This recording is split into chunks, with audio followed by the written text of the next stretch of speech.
ito lang masabi ko, no? Si Vice President, mautak yan.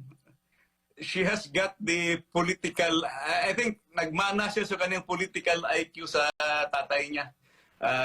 Especially, dumaan naging mayor, dumaan sa local bago pumunta sa national. Kung dumaan ka kasi sa local leadership bago ka maging national, alam mo yung sentimento ng tao.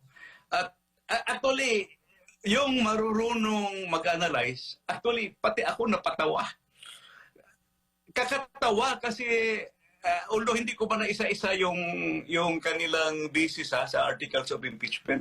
Saan ka ba nakakita ng yung mga charges nila? Sinama yung mayor pa siya.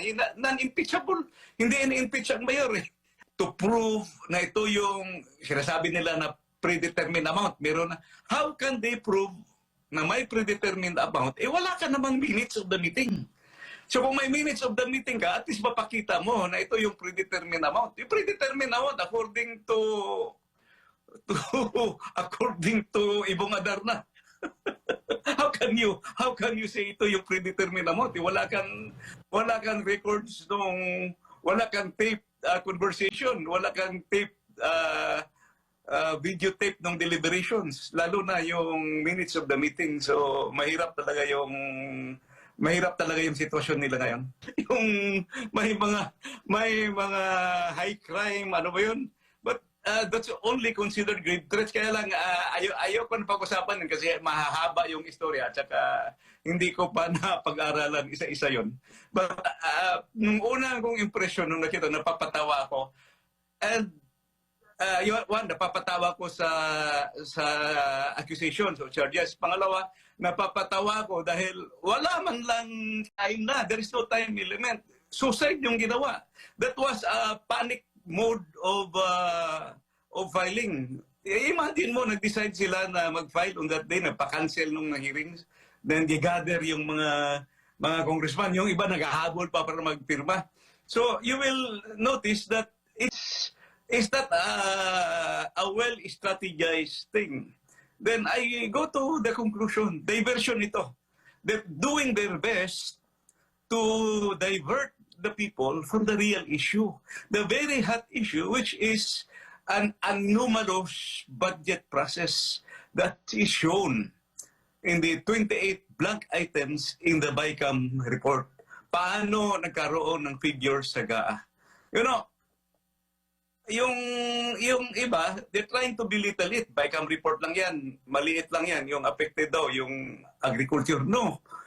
Kung may mga blanco sa agriculture budget na 28 blank items, hindi mo alam kung saan kinuha o anong departamento, anong agency, ang dagdag bawas dyan. Doon lang nakita yung blanco sa agriculture. No, matagal-tagal na rin ako sa budgeting eh. Hindi mo alam kung saan ahensya. So, it really affects the entire budget. So, naghanap talaga sila ng paraan. Kasi umiinit yung issue. Everyday may mga nagalabas na mga there's a group of NGO claiming na nakita nila yung smoking gun. There's a group of NGO saying na actually lumalabas na at there were I don't know kung kasama kayo doon. There's a group of media personalities who wrote the House of Representatives asking for a copy of that enrolled bill. Yung sinasabi natin na saan na enrolled bill. Kasi kung wala silang tinatago, it's simple.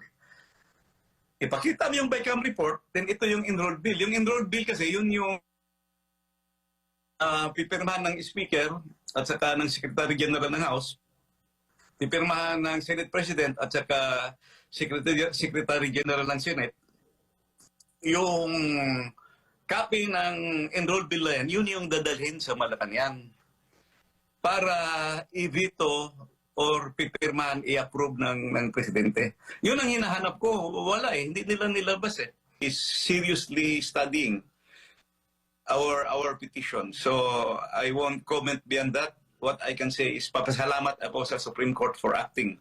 So wala pa akong balita kung nag-meet na ba o nag-start na ba sila mag-reply. But they were given 10 days, non-extendable 10 days to reply to the to our petition by the Supreme Court. Social media halos pumuputok sa o nag-aalburuto sa galit yung mga mga tao eh.